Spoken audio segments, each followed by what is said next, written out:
They set it in the hall where the banners of 9 packs hung from the rafters, set it before 300 witnesses with their breath fogging in the cold, set it while she knelt on stone scoured smooth by 100 winters of judgment.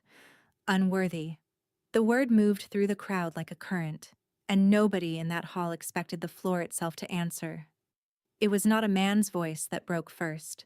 It was something underneath the man on the dais, something old and furious that had been silent for 9 years, and when it tore loose, it did not whisper.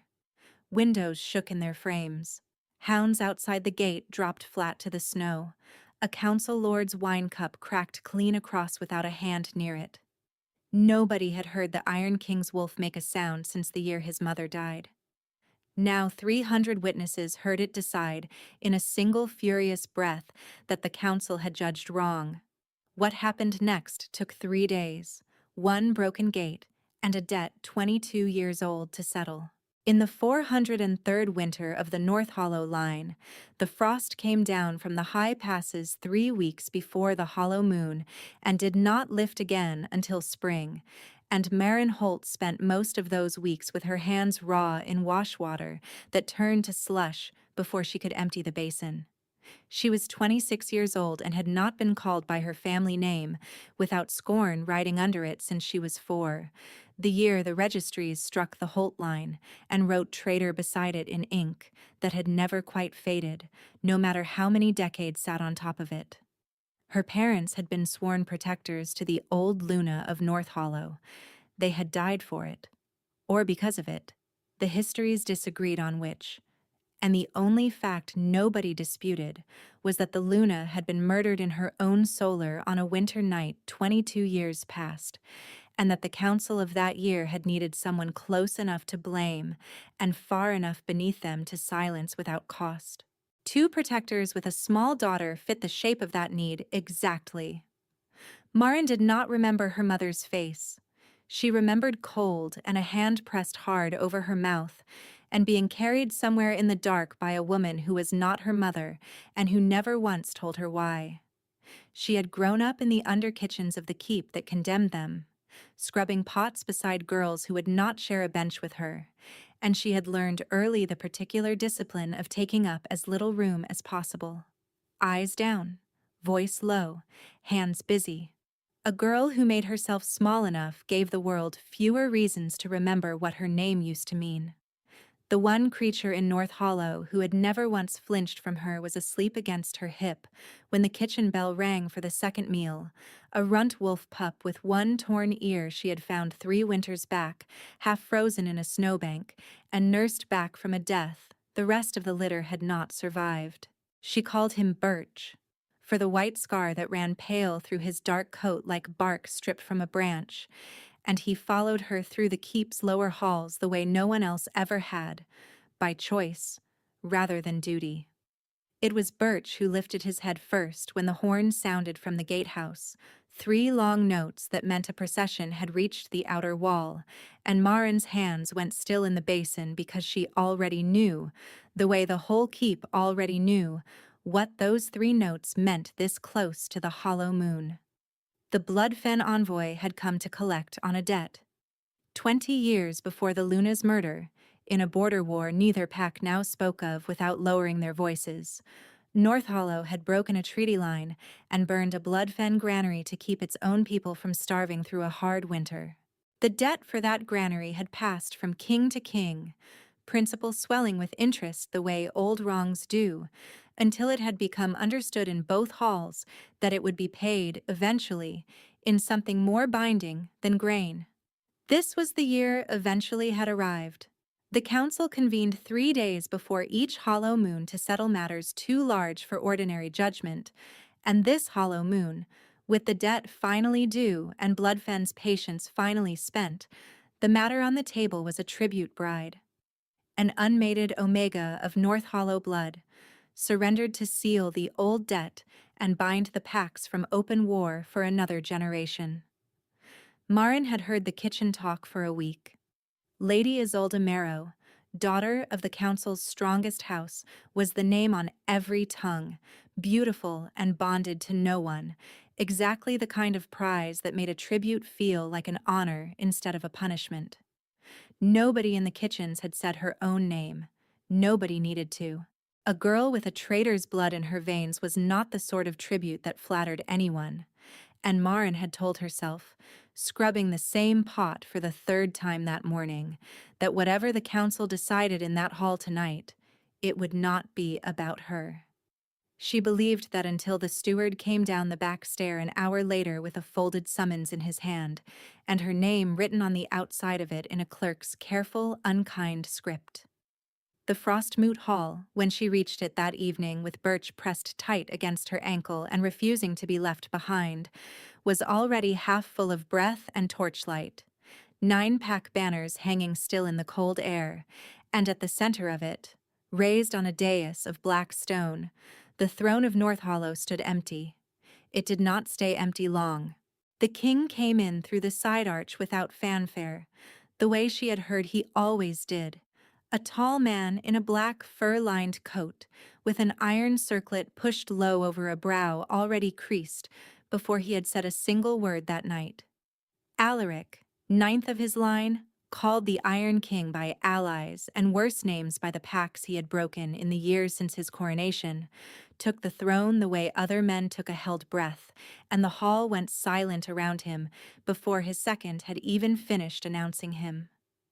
Marin had seen him twice before in 9 years, both times from the far side of a crowded hall, and both times she had thought the same thing, that he looked like a man standing very still on purpose, the way a person stands still over a wound they do not want anyone else to notice. She did not let herself look at him a third time. She kept her eyes on the floor, on Birch's torn ear against her sleeve, on the cold working its way up through the stone into her knees, and waited for whatever this summons was about to be over. It was Lord Edric Vane, the king's own uncle and the council's longest-serving voice, who rose first to speak, and the moment his eyes found her across the crowded hall, Marin understood with a sinking certainty that this summons was not a formality at all. Vane was a tall man gone silver at the temples, his robes dark and heavy with the gold thread of his office, and he had the particular calm of a man who had spent decades shaping rooms to his own purpose before anyone else in them realized a shape was being made. He spoke of the granary debt first, of 20 years of unpaid grain weighed against the patience of a pack that had buried its dead in a winter Northollow's fire had made colder. And the hall murmured its agreement the way halls always agreed with numbers that cost them nothing personally. Then he turned, and the murmuring stopped. The council, he said, his voice carrying easily to every banner in the rafters, had considered Lady Isolde Marrow as the tribute owed and had found a better answer in its place. A debt rooted in old blood was best settled in old blood. The Holt line had cost Northollow a luna once already. Let it cost the line itself something now, and let the keep be rid, at last, of a girl the registries themselves called unworthy of the protection she had been given on sufferance for 22 years. 300 faces turned toward her at once. Marin had imagined, in the vague way a person imagines disasters they do not believe will actually arrive, what it might feel like to hear her family's shame spoken aloud before a full hall. She had not imagined the specific, total silence of it, the way the cold seemed to come up through the stone and settle directly behind her ribs, the way Birch went rigid and silent against her ankle as if he understood the word even if he could not have named it. She kept her eyes on the floor. She did not let her hands shake, though it cost her everything she had not to. It was Vane who said the word that mattered in the end, dropping it into the hall the way a man drops a coin onto a table to settle an argument. Unworthy. The council found her unworthy of further shelter, and so the debt would be paid in her, sealed on the third night of the hollow moon, when the Bloodfen envoy's caravan turned north again toward home. Nobody on the dais was looking at the throne. That was their mistake. The sound that came out of the king was not a word at all. It started low, beneath the floor of the hall itself, it seemed, and rose so fast that 300 witnesses felt it in their teeth before they understood they were hearing a wolf's voice tear loose from a man who had not let his wolf speak in 9 years. Torches guttered along both walls. A council lord's wine cup split clean down the center on the table in front of him, untouched. Somewhere near the doors, a hound that had wandered in with its master dropped flat to its belly and did not move again until the sound stopped. Marin's head came up before she could stop it, the first time she had let herself look directly at him since he had entered, and what she saw on the dais was a king on his feet, with both hands gripping the arms of his throne hard enough to whiten the knuckles, his eyes gone a color that was not quite the brown they had been a moment before, fixed not on Vane and not on the council, but on her, square and burning and entirely involuntary. He looked, for one unguarded heartbeat, like a man who had just been struck by something he could not name and did not want anyone in that hall to see land. Then the heartbeat passed, and the king of Northollow was simply standing again, breathing hard through his nose, his hands still locked on the throne's arms as if he did not yet trust them to do anything else. Captain Sorin, his second, had gone pale at the foot of the dais, watching his king with the particular alarm of a man who had served 9 years without once witnessing what he had just witnessed. It was Vane who recovered his voice first, smooth as ever, suggesting the matter was settled and the hall might move to lesser business. It was the king who cut him off, his own voice still rough at the edges from whatever had just torn through it, declaring that no tribute would be sealed on a verdict reached in haste, that the terms of so old a debt deserved 3 full days of review before any binding took place, that the girl in question would remain under guard within the keep itself until the matter was properly closed. Vane's jaw tightened. He did not argue, not in front of 300 witnesses who had just heard a king's wolf roar for the first time in 9 years, but Marin, still kneeling on cold stone with Birch trembling against her ankle, saw the look that passed between Vane and the throne and understood, without knowing why, that she had just become more dangerous to someone in that hall than she had ever been before. She had no idea the danger ran both directions. If you have ever sat very still while a room decided your worth without asking your opinion of the matter, you already know the particular cold of that hour better than any description could manage. Stay a while longer. The hall was not finished with either of them yet. The 3 days the king had bought her did not feel, at first, like mercy. She was moved out of the under kitchens and into a narrow chamber near the east stair, the door watched day and night by a rotation of guards under Captain Sorin's own command. And though nobody told her plainly that this was protection rather than custody, the iron in the lock turned the same either way. Birch was allowed to stay with her. That much, at least, someone had decided to permit.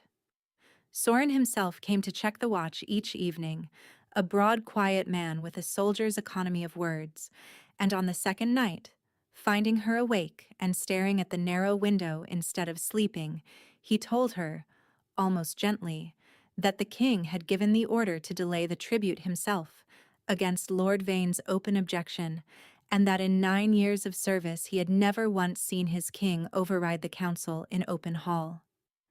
Marin did not know what to do with that information, so she folded it away with everything else she did not understand and went back to staring at the window.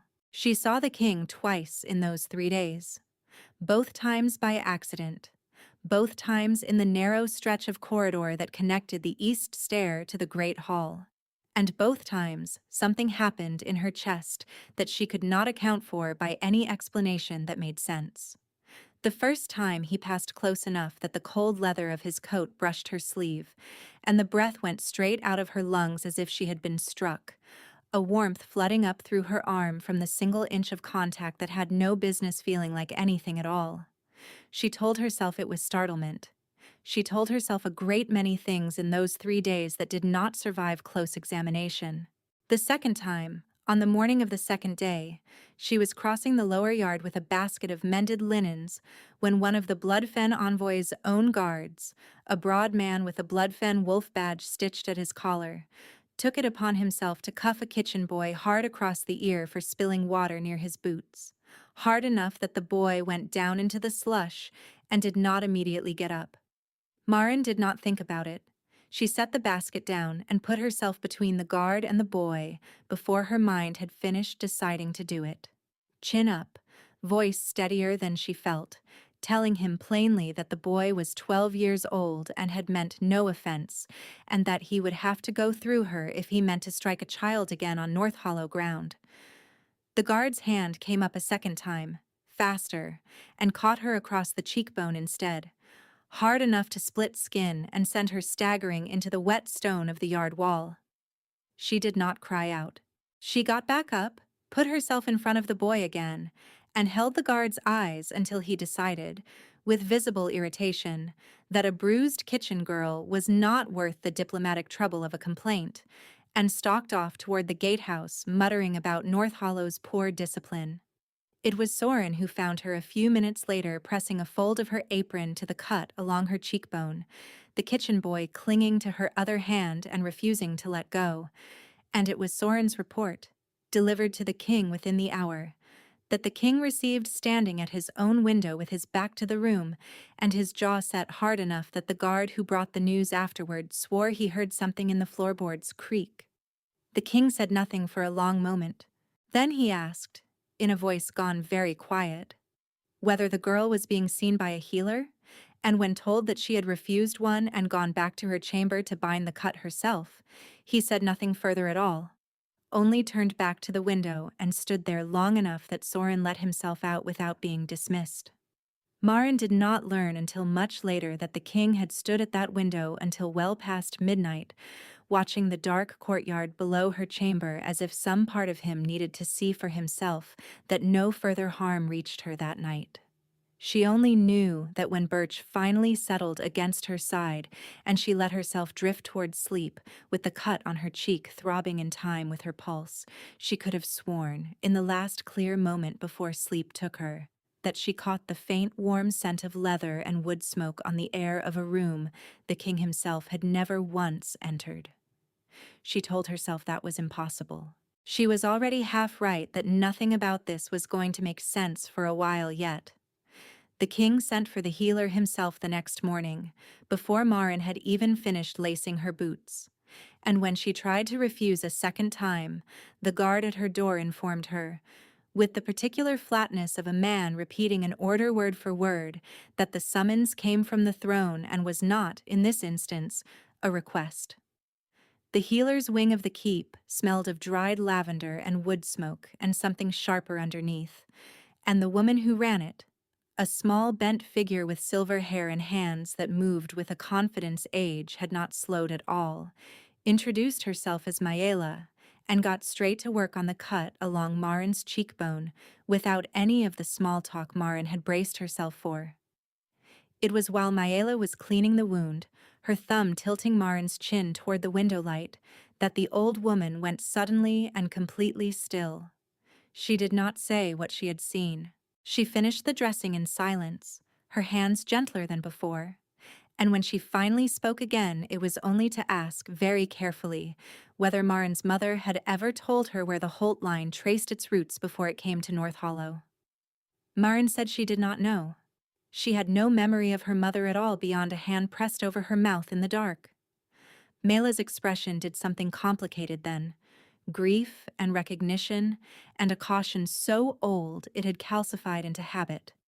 And she said only that some roots ran deeper than any registry bothered to record. Patted Maren's hand once and sent her back to her chamber with a salve and instructions to keep the cut dry. Maren thought nothing more of it that day.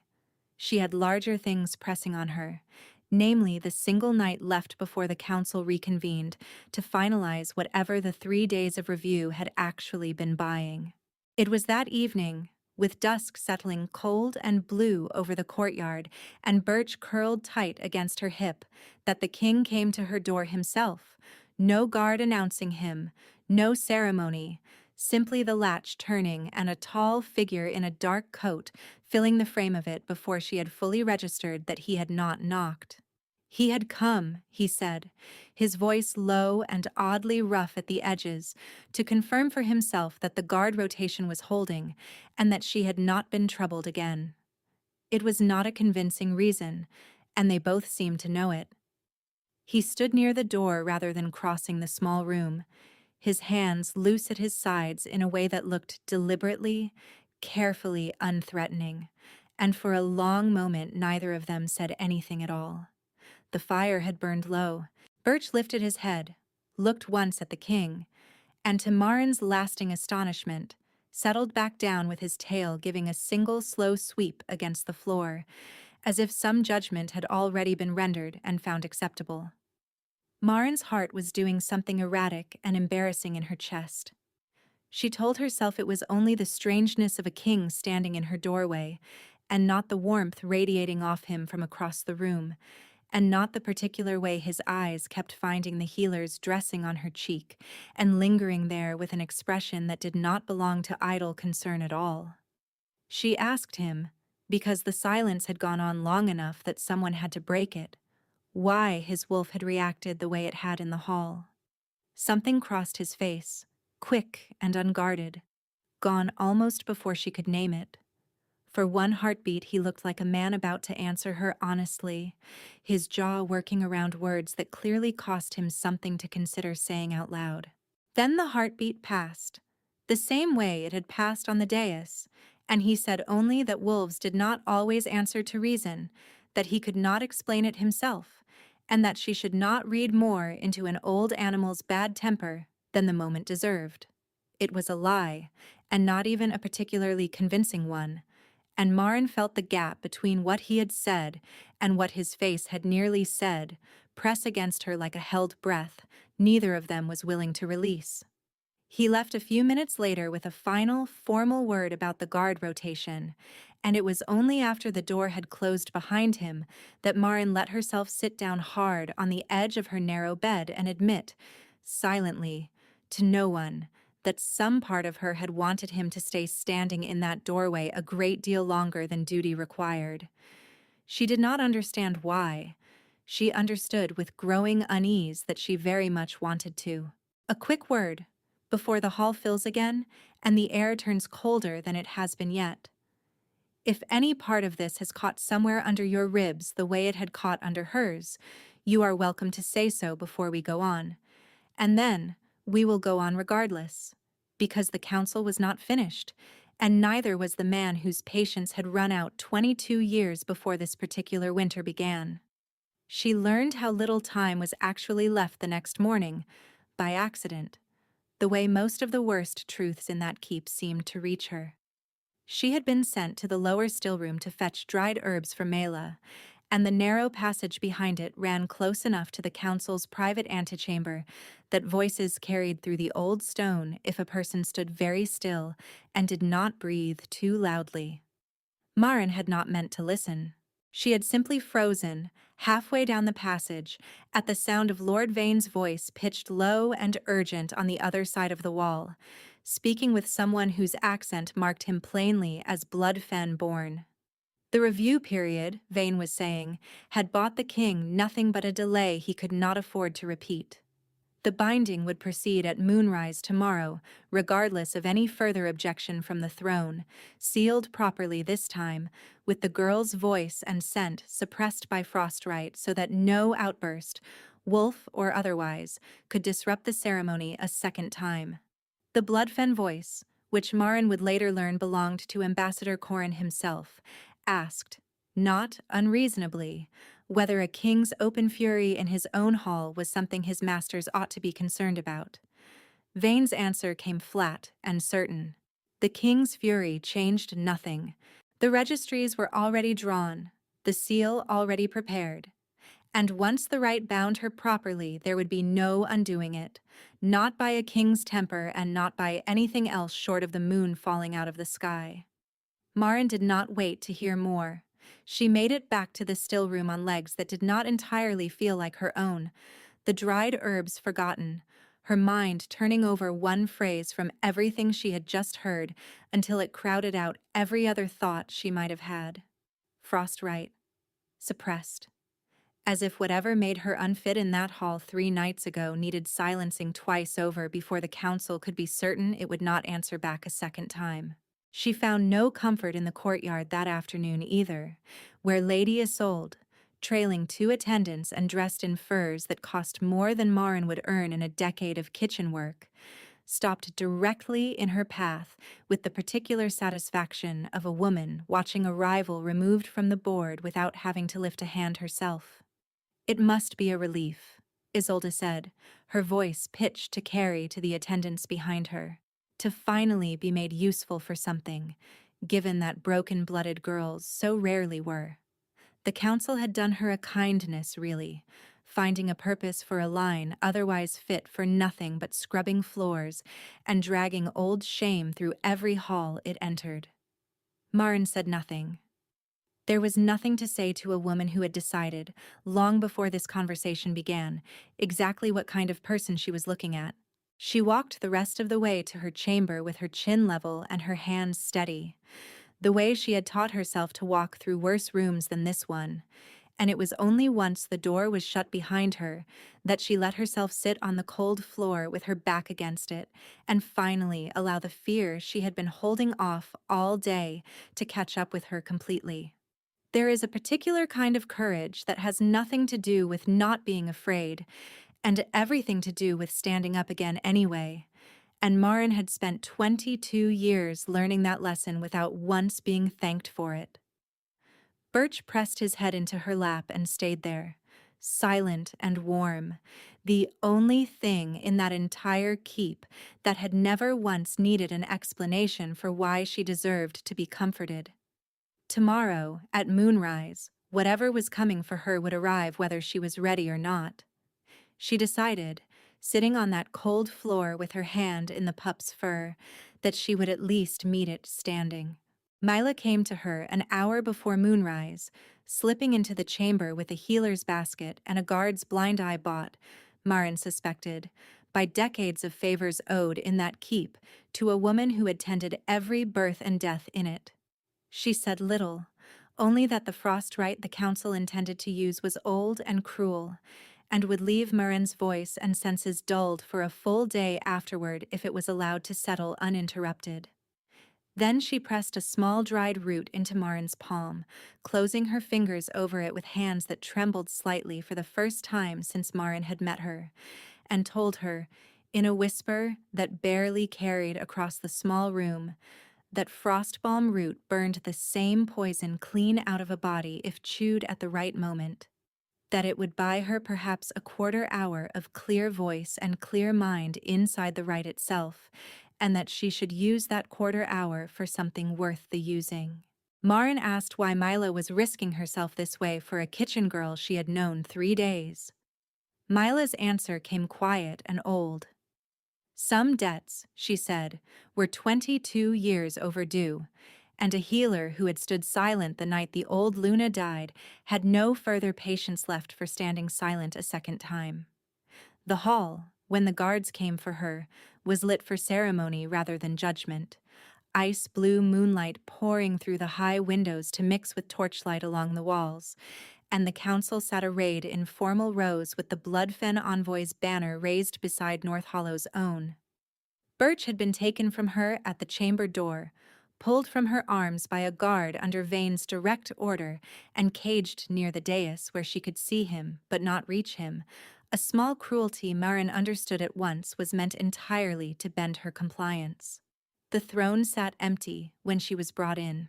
She did not see the king anywhere in that hall at all, and something in her chest went cold and hollow at his absence in a way she did not have time to examine before Vane rose to open the rite.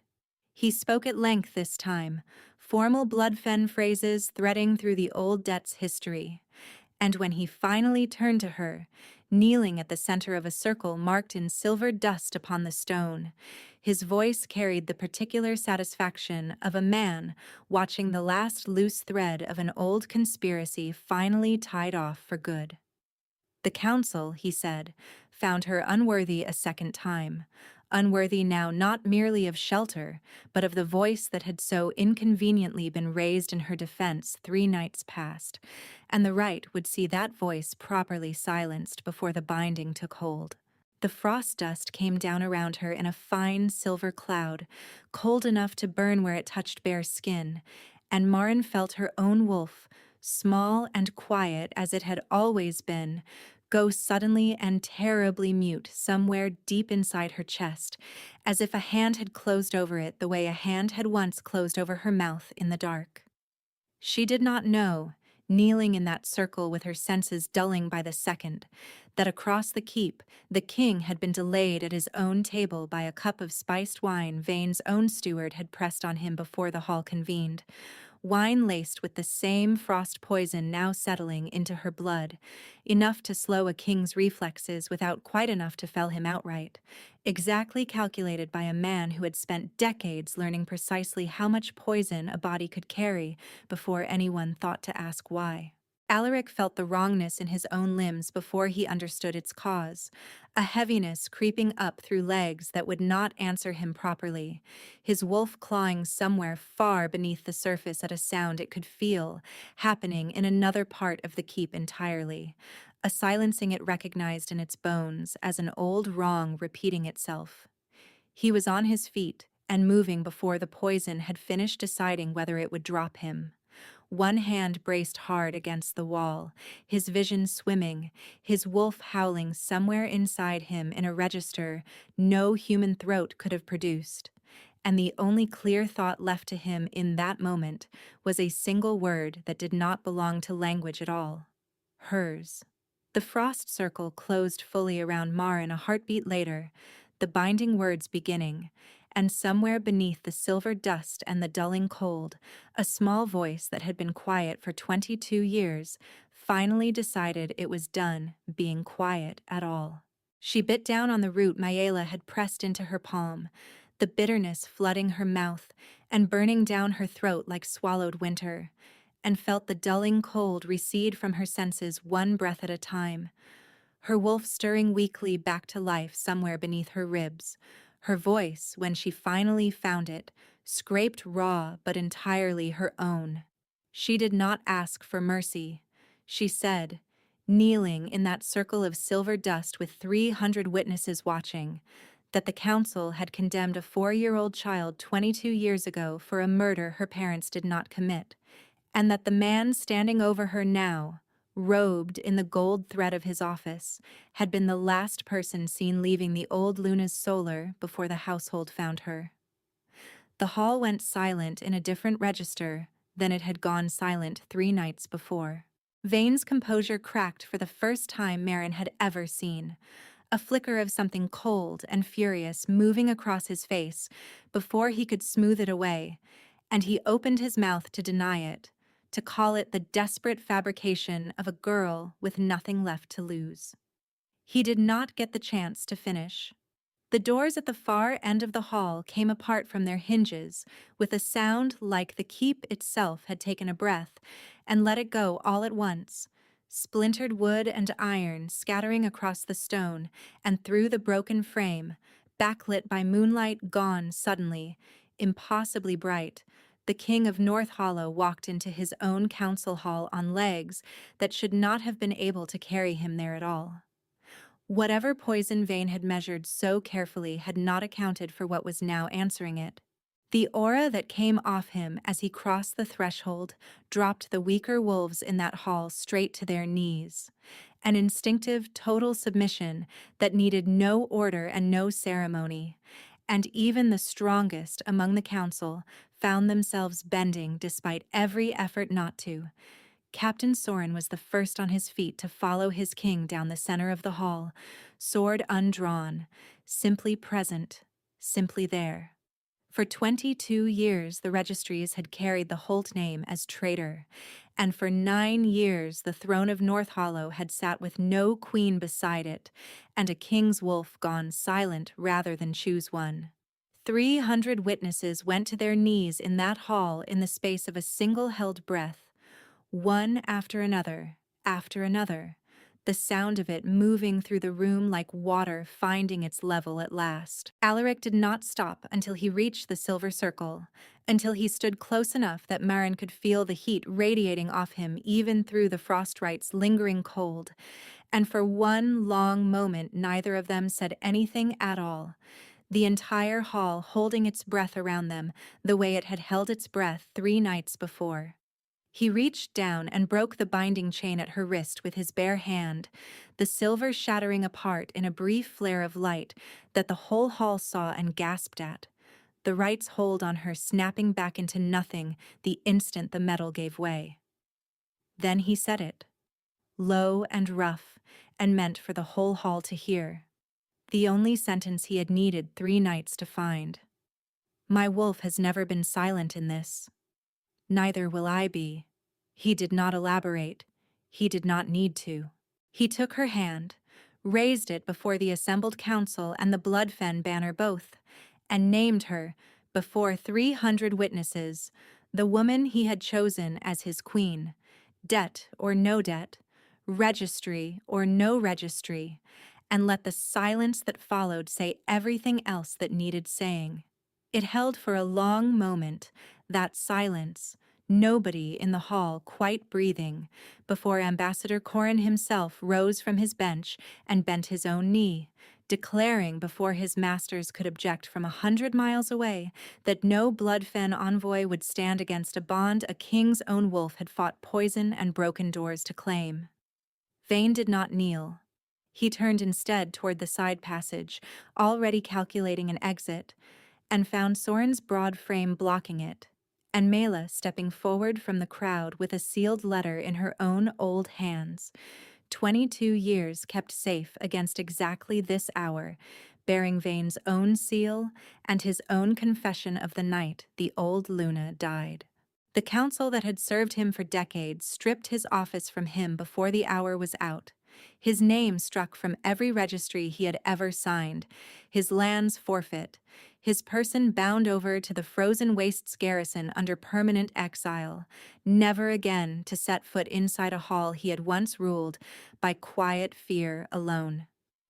Birch was released from his cage the moment the binding broke, and crossed the hall at a dead run to plant himself firmly between Maren's feet and the rest of the world, tail going hard against the stone, as if he too had been waiting 22 years for permission to stop being afraid. It took the better part of the following week to settle everything the Wright's breaking had set loose, and Maren spent most of it learning, piece by piece, exactly how much of her old life had been built on a lie someone else had decided to tell. Maella's sealed letter, read in full before the reassembled council 2 days after the binding broke, named what 22 years of silence had buried. Maren's mother had not simply been a sworn protector to the old Luna. She had been the Luna's own younger sister, sent into hiding under a different name when the conspiracy first formed, her daughter raised in the under kitchens of the very keep that should have sheltered her by right of blood, close enough that Vayne could watch her, and far enough beneath notice that nobody thought to ask why a kitchen girl's eyes held the exact same gray-green the old portraits in the East Gallery had always shown. The council that had once struck the Holt name from its rolls restored it within the same week, this time with no scorn riding under it at all, and the granary debt that had started this entire winter was settled at last, not in a tribute bride, but in grain and gold, and a new treaty line Alaric and Corrin drew together. The practice of paying old debts in unmated women, struck from North Hollow's books for good before the hollow moon had even finished its 3rd night. Lord Vayne's name, struck from every registry he had ever touched, was not spoken again in that hall, except as a warning to future councils about how easily decades of quiet authority could curdle into something far worse left unchecked. Lady Isolde, for her part, found the new arrangement considerably less satisfying than the old one, and removed herself from court within the month to a distant cousin's hall, where the gossip, at least, was kinder to her pride than North Hollow's had become. Maren stood again in the great hall on the 7th day after the binding broke. Not kneeling this time, dressed simply still, because she had told Alaric plainly that she had no interest in being made into someone she was not, and he had told her, just as plainly, that he had never once wanted her to be anyone other than exactly who she already was. He named her before the full court that day, formally, the way the old rites required. Luna of North Hollow, and the last living daughter of the line the keep had once tried to erase, and 300 witnesses who had watched her kneel on cold stone a week before now watched her stand instead. Chin level, hands steady, a small scarred wolf pup sitting square and proud against her boots. It is a strange thing to learn that the worst hour of your life and the best one can share the very same room. That evening, long after the formal feast had ended and the hall had emptied of everyone but the two of them and the dog who refused to leave her side, Marin found herself standing at the narrow window of what was now her own chamber, looking down at the same courtyard she had once crossed 100 times with a basket of mended linens and her eyes fixed carefully on the ground.